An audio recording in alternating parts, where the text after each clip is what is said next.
Welcome to October, the month which probably had the best albums this year, and that isn't disputable. Some truly amazing works of art released this month, ranging from intimate folk to insane experimental hip-hop that has an indescribable atmosphere. We will cover those and more as we get closer to the end of the year, so join me as we dive into the spooky month of October. None of these albums are actually no, one or two are kinda scary. After the announcement that the Lingua Ignota project would be retired after Sitting Get Ready and the news about who the album was about came out, we all wondered what Kristin Hayter would do next, or if she would do anything at all. Luckily, we wouldn't have to wait too long, as in around 2 or so years we received Saved, under her new alias Reverend Kristin Michael Hayter, using her full name to, in a way, say, I'm free. This album isn't anything extremely new for her, as it still deals with similar themes to her records under the Lingua Ignota project, such as religion and especially Christianity. The biggest difference this time around is instead of crushing everything that stands in her path with her blood-curdling screams of absolute agony that would strike fear into the hearts of anyone who heard them, here we have none of that, and instead she adopts an aesthetic of singing from a long-forgotten cult, and this record being found in the back of a charity shop or some bargain bin, long forgotten and collecting dust. You just happen to find it and spin it, and this is what you heard. The album really plays into this, with the opener incorporating heavy vinyl warping effects and other songs as well featuring those staticky, warpy sounds.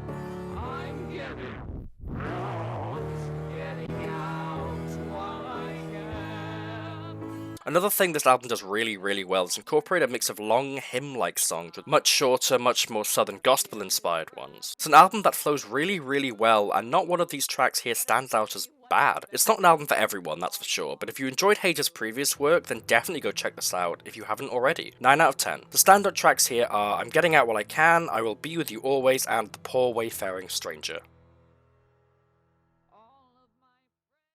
I remember listening to Slauson Malone 1's debut record, A Quiet Farewell 2016-2018, back in 2019, and being blown away by it. I'm not sure if it still holds up today, as it's been a long while since I listened to it, as the name Slauson Malone slowly faded into the back of my mind, until this album started to garner a lot of traction. I started to see EXCELSIOR pop up in a lot of places and was immediately interested due to the fact that I recognised the name. Upon listening to it, I really liked it, but I still feel like something is a bit out of place. This album is all over the place, and in most ways that isn't really a bad thing. It knows how off the wall it is and it embraces it. It goes from abstract hip-hop and sound collage to folktronica and singer-songwriter. For the most part, it succeeds in its vision of being all over the place, but in certain places it definitely falls a little flat. In his debut it was much more experimental, and those elements of singer-songwriter shown here were nowhere to be seen. A Quiet Farewell featured ideas thrown at the wall and just seeing what would stick. EXCELSIOR feels as if Malone wanted to try to take that same format but try to make a more cohesive linear experience by using genres such as art pop or the aforementioned folktronica. It works and creates some amazing songs, but not everything is a winner.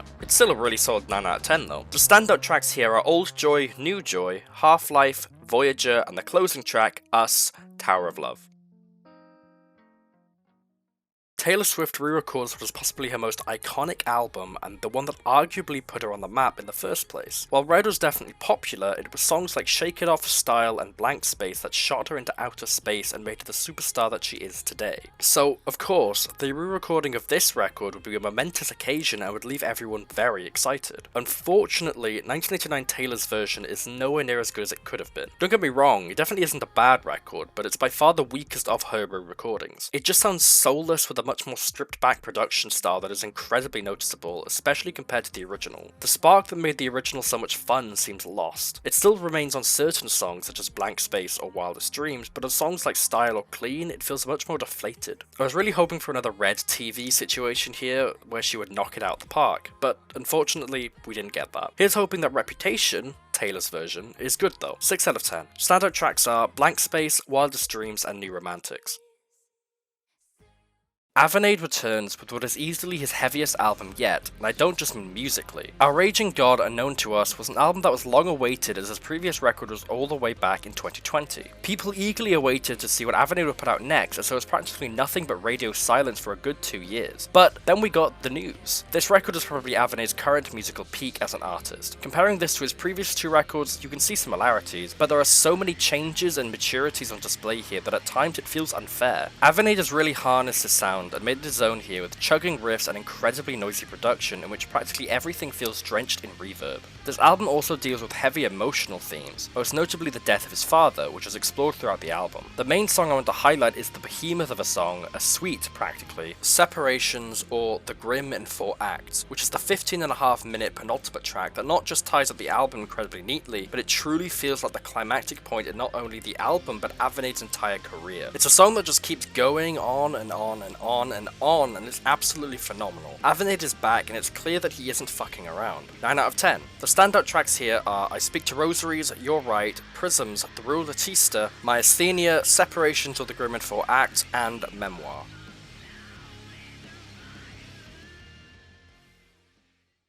An album that I stumbled upon completely randomly due to the developer of the hit game Ultra Kill Hayter tweeting about the closing track and how much he adored it. I inquired about it after listening to the snippet he posted and then went on to listen to the full thing. And I am so glad that I did, because this thing is absolutely phenomenal. With only 8 songs, this stands as one of the best albums I've heard all year, and definitely one of the best singer-songwriter albums of the year. We open with the perfect tone setter with In Silence, which is a slow, melancholic track about loneliness that focuses heavily on Flynn's voice and lyrics. Most of this album's genius comes from Flynn's writing that I can compare to the likes of Dylan or Berman. The title track is a banger of a track and really sets the album in motion. It feels like living life while falling down the stairs, but doing your best to make the most of it. I obviously can't close out without mentioning the absolute monster of a track that is Crude Oil, which comes in at a whopping 16 minutes and doesn't overstay its welcome for a second. From beginning to end, it is lyrical genius alongside folk instrumentation perfection. While this album isn't perfect, as the tracks in between the first 2 and the last 2 aren't as stellar as everything else, the album as a whole is just wonderful to listen to. 9 out of 10. The standout tracks here are In Silence, Abandon All Hope, Crude Oil, and Demolition.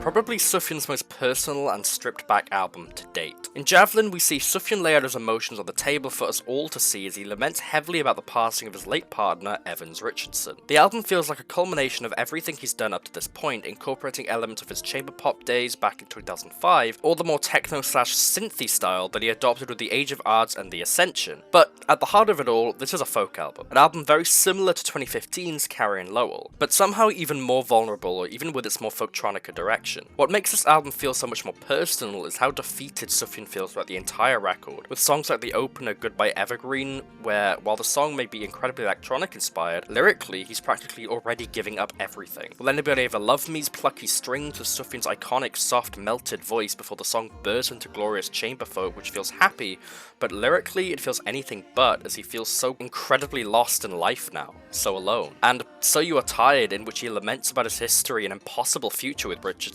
behind an incredibly simple piano and occasional choir. Javelin is a testament that even at his lowest, Sufjan is still able to create something truly, truly beautiful. I hope you're doing okay, Sufjan, and we all love you so much. 10 out of 10.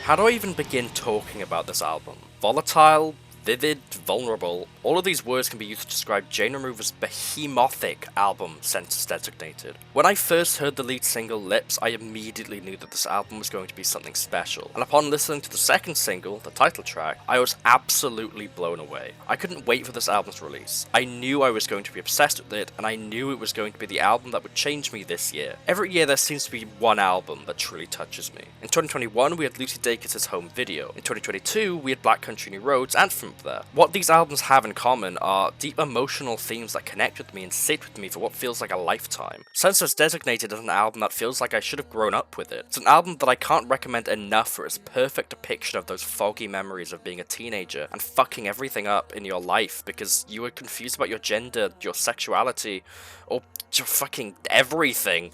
I know I went through a lot, and this album really speaks to me in that sense. Jane Remover combines post-rock and shoegaze together perfectly to create what I, and she, can only describe as a decomposing dream. Explosive. 10 out of 10. And now we delve into the EPs and singles, and this time around we do actually have a few EPs to cover alongside the singles, so let's not delay. The final outing from Boygenius, as they're now on a hiatus probably until each of them release their next solo LP, here we have the quote-unquote leftovers from The Record, which is an album I talked about previously and one I was slightly disappointed by. This EP however shows a lot more promise though, and is honestly what I expected the entire record to be, especially the first two songs. Black Hole and Afraid of Heights are absolutely gorgeous and showcase the trio's writing at their best, especially Afraid of Heights. If you enjoyed the record, you'll enjoy this, and if you didn't but still enjoy their solo work, I would still check this out. Solid 8 out of 10. First and foremost, I'm just really glad that they put the music video's version of 3D Country on streaming. Not because I think it's a superior version, as I can 100% see why they chose to remove the jam for the album, but also it does go insanely hard. And I think that's the best way to describe this EP. Once again, much like the last entry, these are B-sides or leftovers that didn't make the cut for the full album. But don't worry, because these are all still utterly incredible and would not go amiss on the full record. It really feels like they were just left out because there just wasn't room. Highly recommend if you enjoyed Geese's previous LP. It's just more of that. 9 out of 10.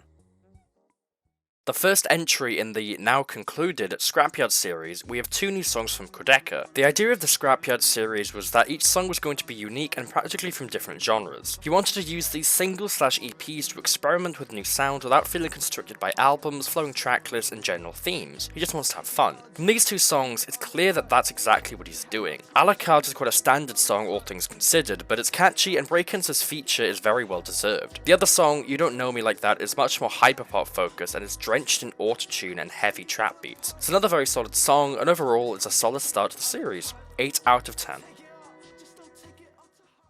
Then we have the second entry as it was released the same month. Scrapyard II is an instant improvement over the first installment. We begin with Dust Cutter, which feels straight off of I Didn't Mean to Haunt You, probably because it is. Oh yeah, that's the other thing. A lot of the songs here on the entire Scrapyard project are leftovers or scraps from other projects. Mainly I Didn't Mean to Haunt You. Under My Skin, once again, would not go amiss on I Didn't Mean to Haunt You, feeling very eerie and lonely as the ghost is singing its final words before fading away. And then finally we get I Make It Look Effortless, which is basically an interlude. It's a song heavily inspired by his older work, very trap, but it still has those elements that make his recent music his. Reverb heavy and slightly unsettling. Also an 8 out of 10.